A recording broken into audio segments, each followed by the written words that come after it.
Welcome to Real Life Renos, the podcast. I'm your host, Karen Brown, and I'm also happy to welcome you to 2025 and our first podcast of that new year. Can't believe we're here already. You know, I noticed that we have acquired a lot of new listeners and readers over the past year. So to answer some of the questions that they have been asking, I wanted to do a podcast essentially introducing myself and talking about what I do and, more importantly, why I do it. So that is the topic today. I started my business about 28 years ago, so we're encroaching the 30-year mark at this point in time. At first, it was a catalog of aids to daily living. So that would be things like long-handled forks, knives, things to help you wash your hair and bathe with longer handles and better development in terms of how they fit your hand. Swivel seats, low vision playing cards, grab bars, that sort of thing. We still sell a number of those items, and a couple of years after I started that catalog, I was asked to become, and I accepted, the exclusive Canadian distributor for HipSaver hip protectors. Shortly thereafter, DermaSaver skin protectors and HeadSaver head protectors entered our realm, and we deal with all of that under the headline Brown Healthcare. So you can find all of that at brownhealthcare.com. I maintain oversight on that division, but I do have staff that have for many years done the order taking, picking, packing, and shipping. The new manager of that division is my older daughter. So I'm thrilled to have her involved in the business as well. She's been doing our social media for 7 years, but after she came back following her most recent mat leave, she took over management of the entire division. My other employees had retired, so I needed somebody new, and she wanted to do it. So that's just fantastic. Fall and injury prevention has been and remains an essential focus of successful aging. Most people, I would wish it was fewer, but most people tend to think that falling just happens because we're getting older. And of course you're going to fall down. No, falls are not a normal part of aging. You need to understand that. There are things that can be done to mitigate falls, and we should all be doing those. And if we do them, then falling is not something that you will experience as part of aging, unless you're out on the ice a lot without good skates or tread, I suppose. But, you know, we do need to look at falls as a part of life. Toddlers fall. People fall when they're doing sports. It doesn't just happen because we're older. And contrary to popular belief as well, 50% of falls happen within the home. So it's not always something that just happens outside or just happens in winter. When I was still answering the phones and putting orders together myself for Brown Healthcare, I would have a lot of conversations with my customers that went beyond hip protection. You know, they were calling to give me a credit card number, but the conversations often became so much more. Their loved one had just entered long-term or nursing care, and the facility had given them a list of things that they needed, and a lot of these things were unfamiliar. So there was a lot of anxiety and concern and grief and a lot of questions around those conversations. What were these things and what comes next, and how hard it was to see their mother, for instance, in this sort of environment. Let's just say there was a lot of education to be done. And so eventually I started a blog. It was called My Parents Are Old. It doesn't exist anymore. It has transitioned into The Oldish. But that original blog started because of all of these questions, and there was no one central place where people could get good information and good answers. So I would invite healthcare professionals to participate in the blog. Our readers, as it built up, answered questions for each other. Some of them, the readers that is, were a little bit further down the line in terms of having parents who were elderly and aging and had needed some of these products, and they were able to advise each other. And it was a really great community. But soon the need became even greater. And so the Oldish was what it became. TheOldish.com is where you can find it, and there are now over 3,000 articles. The articles are based on current studies that we sort of translate for you, trending conversations, and specific topics that I hear our customers talk about. Yes, I still do talk to our customers. Or I see these kinds of conversations bubbling up on other social media platforms. So that is what is there. Initially, we had a really terrific writer named Heather who was producing content. Now I do all of the articles. I try to publish 3 a week, so bear with me, but that's what I do have as a target. As the years went by, I was hearing more and more concern from our customers and our readers about their own lives, the last third of their lives. Remember, they have watched their parents. They've watched them move into long-term care and age. Some of them maybe not in long-term care. They didn't necessarily want that for themselves. That became exponentially louder in terms of a conversation during and after the pandemic. People did not want to live in long-term care following the pandemic. As the years went by, I was hearing our customers sort of thinking about their own lives out loud and how they were going to live the last third of their lives. They'd watched their parents in long-term care and nursing facilities. They'd watched some of their neighbors go through some of these challenges, sometimes moving away. They were beginning to realize that the homes that they had raised their children in were becoming a bit too much to manage. These conversations all became so much more pronounced during the pandemic and even after. Surely there was a way for them to live out their lives in homes that they loved and were paid for, in neighborhoods that were familiar, without having to go into facility living. Well, guess what? There is.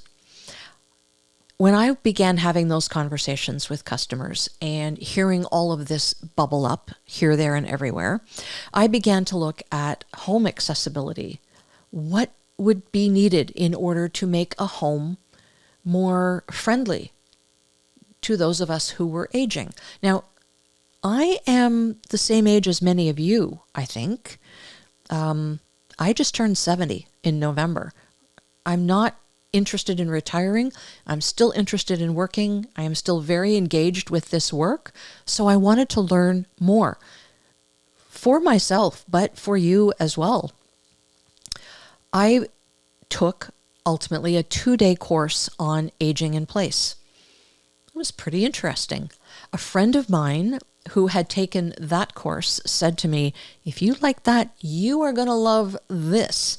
And it was a longer course, months long, that was offered by the University of Southern California's Leonard Davis School of Gerontology. And he was right. I did take that course and I got an executive certificate in home modification. So that course had several different professors teaching it, each with their own area of expertise. I absolutely loved that course. That taught me about reading plans and the different types of ways you could organize a house, build a house, renovate a house. It was wonderful. I enjoyed that so much. Next came the Rick Hansen Foundation's accessibility certification training. I actually had fallen in love with what properly built, accessible spaces could look like. It was amazing. Now, the Rick Hansen course focuses more on public spaces, municipalities, corporations, and what their buildings look like and how they could be renovated to a different standard. However, I was able to apply a lot of what I learned there to home modification. So, I'm now able to deal with homes, businesses, municipal spaces, outdoor spaces, you name it. I have some area of learning and education in all of those spaces. I've also completed the Canadian Home Builders Association's Qualified Adaptive Home Specialist course. I have to look at my notes sometimes to get all of these courses correct. I recently took also a couple of courses at Humber College. These were micro-learning courses on AI, artificial intelligence. It's a very interesting field, but I was thinking about how people would experience the written word and websites. So I took a couple of micro-credential courses in those areas. Really interesting stuff. So my interest in accessibility was growing exponentially. Super interesting stuff. But here's the thing that I really learned about accessibility. It applies to everybody. Everybody needs accessible spaces. Here's a really good, for instance, that everybody can relate to. Stairs. Nobody likes stairs. Was that a secret? Nobody likes stairs. Not people with mobility devices, not toddlers, not people who move furniture or appliances in and out of houses, not those of us who carry arms full of groceries in and out of houses. Nobody likes stairs. Now, they were built for a reason, especially those of us who live in four seasons climates, but we know how to do that differently now. We don't have to build houses with stairs now. We know how to do it differently. Most builders simply choose not to. Now, do they know how? Some of them do. Some of them do.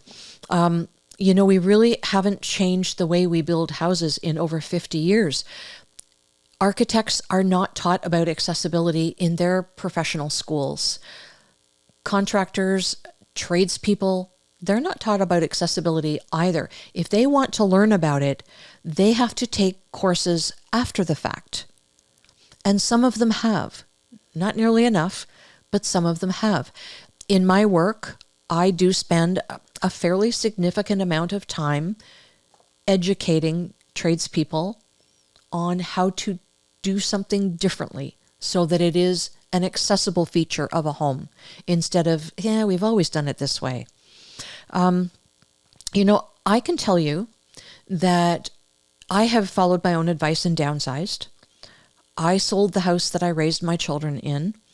I've had a couple of places that I've lived in since then, but I, a year ago, moved into a brand new house. I've never had a brand new house before, but now I do. And as I say, I've been here for a year. But while I was going through the process of watching that house be built, I had to go to their design center and choose finishes. So paint and drawer pulls and things like that. While I was there, I did talk with them about accessibility. I had actually talked with the sales office about accessibility while I was in the purchase process, and they told me they knew all about accessibility. They had people on staff so that if home buyers needed something done accessibly, they could do that. So I raised the conversation again while I was at the design center. One of the things that I asked for was for the electrical outlets to be installed higher than they would normally be installed. Well, they looked at me like I kind of had rocks in my head. Now, understand that electrical outlets being installed differently is not something that is going to cost the builder any more money. This is not a money thing. This is just take what you were going to do and do it higher. That wasn't something that they really understood. The design center person did say that she would send it on to head office, and if they could do it, they would. Ultimately, word came back that they were not able to do such a thing. So much for the builder understanding accessibility, because that is accessibility 101. And if they couldn't do that, then there was a lot of other stuff that they weren't going to be able to do. In fact, I had friends who were looking at a house in the same subdivision, only they were looking at a 3-story house with an elevator, which is the same thing that they were living in now, but they just wanted a change. So they did talk to the sales center, and installing an elevator was not going to be an issue. The builder could put all of the electrical pieces in place and carve out the space for the elevator. The purchaser would then have to have an elevator company come and install it themselves. So the builder was not going to install the elevator, but they would prepare the house for it. But as you might imagine, somebody who needs an elevator also needs an accessible entrance. So they discussed a ramp with the sales office. Oh, sure, they could do that. No problem. When they told me about this, my friends, that is, when my friends told me about it, I must have looked at them like they had rocks in their head, because the lots are about 30 feet wide, and their front yard was 10 feet, if that. I didn't ever go and measure it, but it couldn't be much more than that. So the builder told them they could build a ramp. I know that to access 5 stairs up to a porch, they would need at least 35 feet for a ramp. Given that their front yard wasn't even 10 feet, this was not going to be possible. There was no way that a ramp was going to be built. So, the builder was just saying stuff. They're just saying stuff because they want someone to buy one of their homes. My friends did not ultimately end up purchasing one of these homes. It just wasn't going to work for them. There are other alternatives, but they aren't things that they were willing to pursue. So, anyway, understanding why people need accessibility to be done in the first place, hands down, the thing that people don't understand the most. It is right at the top of the list. Builders think that if they do code, they've done enough. Done. Buttoned up. Code, let me tell you, federal or provincial, it doesn't matter which it is, building codes are the very least that has to be done. The very least. You can't do less and still get your project approved and avoid being sued. It's the very least. We can do so much better. We know how. I mean, the technology is there. People don't always know how. That education is out there. But we can do better, and we should be doing better all the time. Understand that there are disabilities beyond mobility disabilities. There's range of motion, sight disabilities, hearing disabilities, sensory disabilities. There are so many. And very often, a house needs to be renovated in order to make it more comfortable for a number of these disabilities. So builders need to do better. They are constantly telling us, they certainly tell me, that if people wanted these things, we'd be doing these things. But let me tell you, people don't know that there are options. The builders don't offer options, sometimes because they don't know that there are options, but often because it disrupts the cookie cutter approach to building that allows them to build quickly.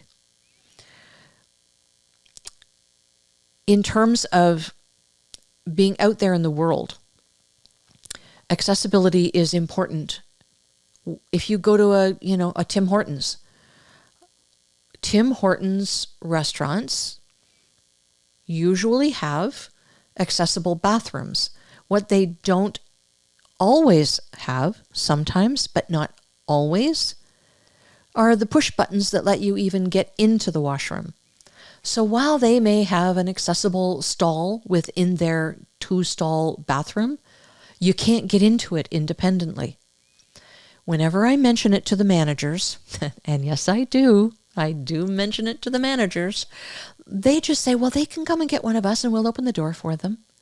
Or maybe the person that they came in with to have coffee can help them. That is not the point of accessibility. Accessibility is to allow people to live independently, safely, and with dignity. It is not very dignified to have to go to somebody at Tim Hortons and say, can you open that door for me? They should be putting the push buttons on there. And in fact, that is code.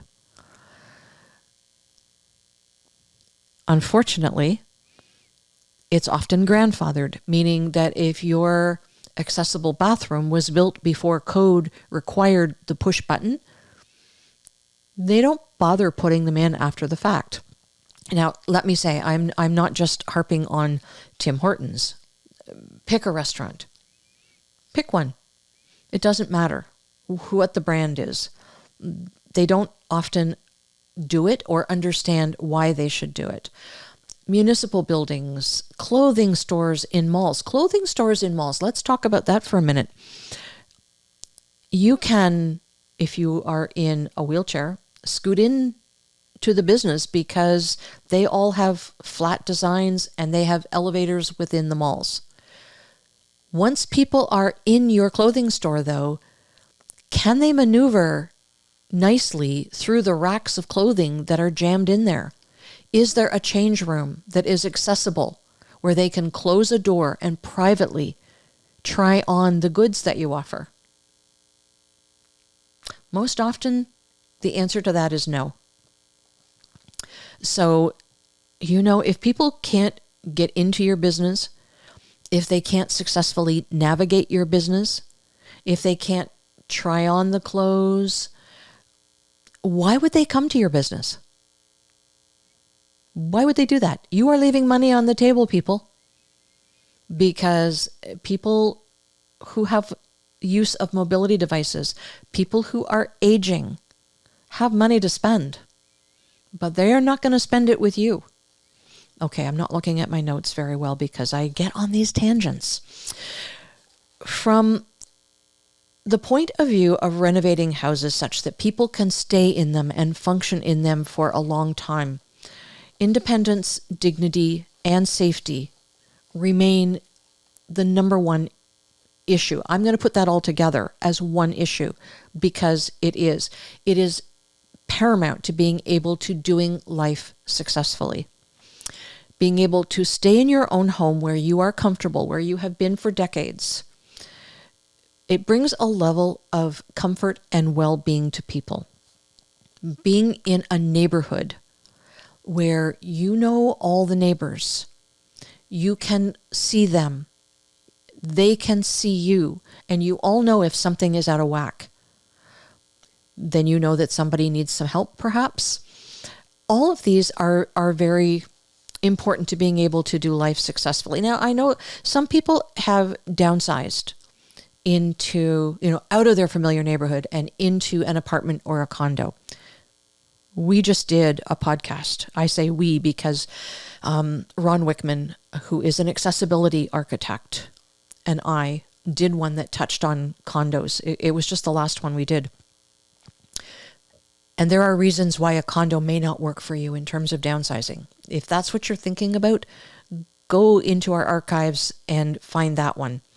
I think it's titled House or Condo, something like that. Renovate or Condo, something like that. The word condo is in the title of the podcast. Drilling down just a little bit, as I said, house design has not changed in well over 50 years. Cookie cutter is a good way to describe them because they have stairs, sharp angles, high cupboards, bathtubs with showers in them, electrical outlets down low, and light switches up higher than you could comfortably reach if you were in a wheelchair. Smaller and smaller lots with each passing year, powder rooms on the main floor, appliances with layered digital controls. You and I probably don't think about that a great deal. My stove is an induction stove and it has layers of digital controls. But if you have a sight impairment or if you are blind, that is the devil. Layered digital controls are the devil. Neutral colors offering little or no contrast. Drawer pulls that arthritic hands can't grasp. I mean, the list just goes on and on and on. But guess what? We can fix that. I can fix that. I can go into a house and I can fix all of that. If people are renovating their houses while they're in their 30s, 40s, and 50s, for instance, then this is something they should be thinking of. They should be thinking about renovating so that this house is friendly to them in their 60s, 70s, and 80s. But they don't. They tend to think about the trends, the color trends, the appliance trends, the whatever the renovation trends are. If you're building an island, it's easy while it's being built to build it with two different levels, one that you can sit at and one that you can stand at. Why don't you do that? It's because people aren't thinking, or here's what they're thinking, if they're thinking at all. It's tomorrow's problem.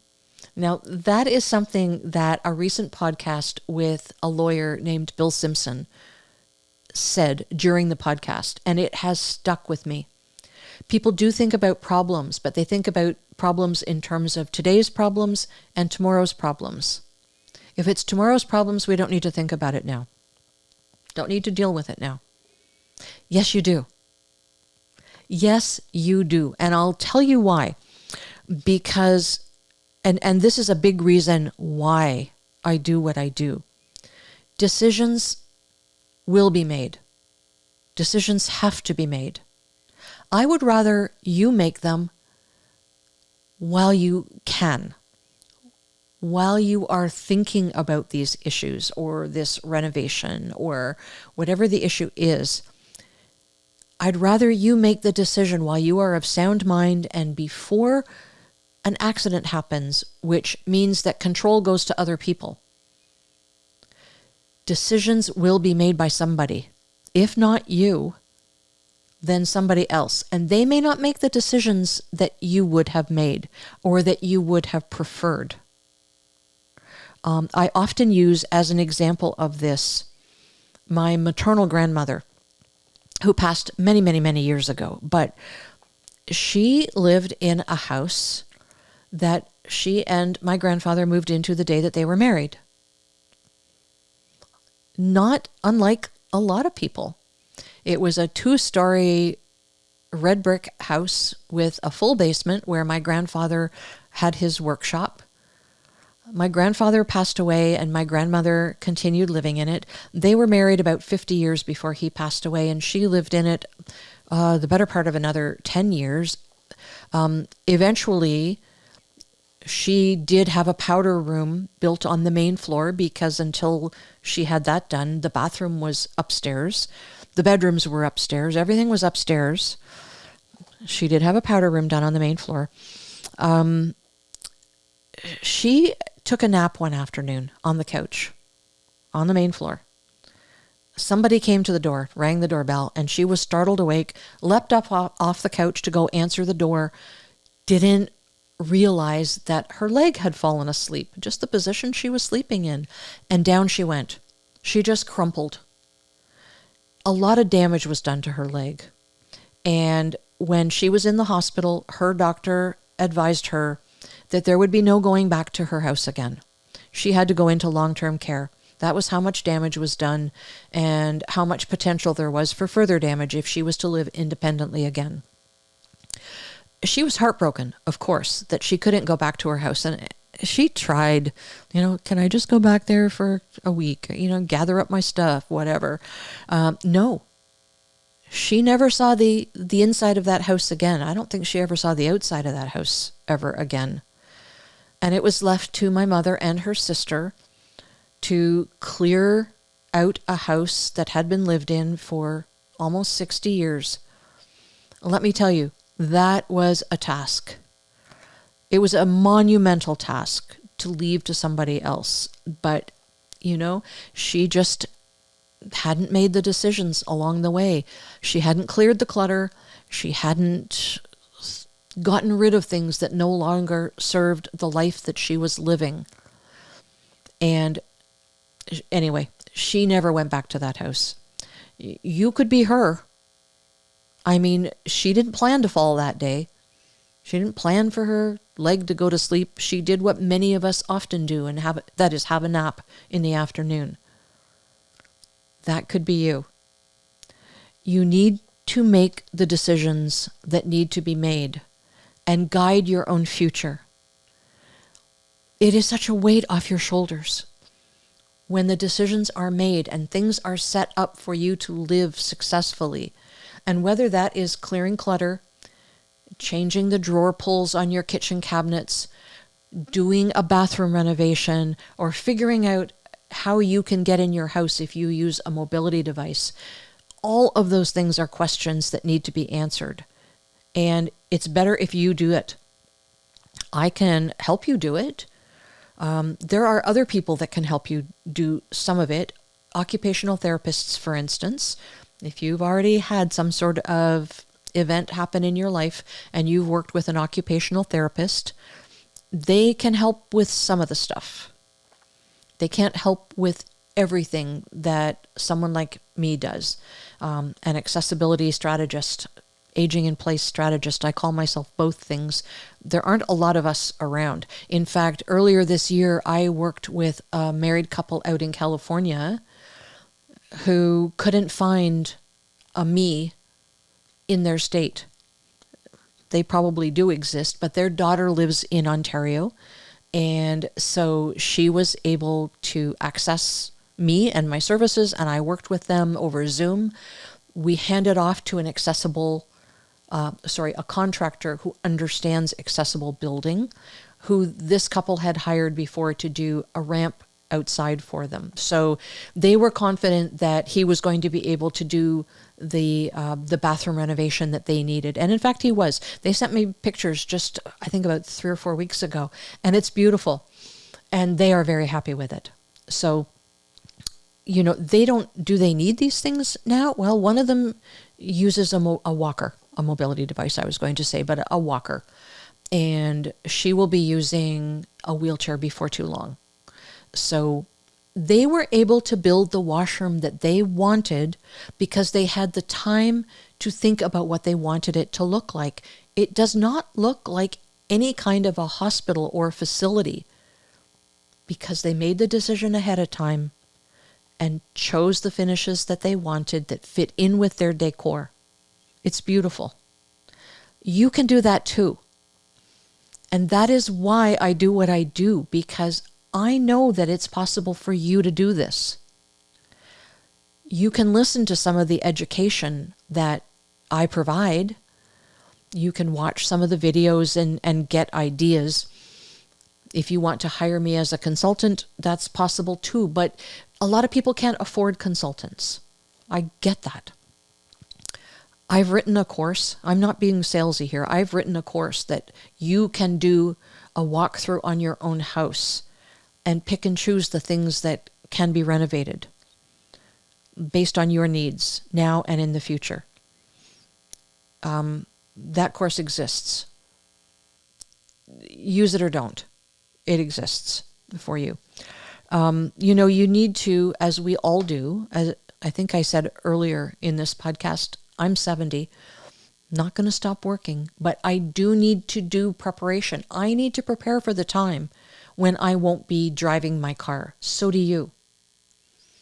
How are we going to get to the grocery store? How are we going to get to the doctor or to the hairdresser or the drugstore? How are we going to visit our friends? How are we going to have our social life? Renovations, and this is why it's called real life renos. Real life renovations include renovating the way we think about things. You know, one of my favorite quotes is from Wayne Dyer. And it is this, you've probably heard it before. When you change the way you look at things, the things you look at change. I'm here to help you change the way you look at things so that you are able to manage your aging process, your disease progression, your disability progression on your own and better, so that you are able to live independently, safely, and with dignity for as long as you possibly can. Now, if this is the sort of content that interests you, then you can find us. As I said, you can find the products-based division at brownhealthcare.com. You can find the blog content at theoldish.com. You can find the podcasts, the audio and the video for them, as well as other video content at renostudios.com. We are Real Life Renos on Facebook and Instagram, and also over on YouTube. You can find us there. So we are not hiding from you. I say we, I guess it's the royal we. I'm not hiding from you. I am here to help you. And I hope you will take advantage of that. We'll be doing more podcasts as the year goes on. We've got some really exciting content planned for you. And I hope that you do join us. Until the next time we are together with the Real Life Renos podcast, I wish you well. Do take care.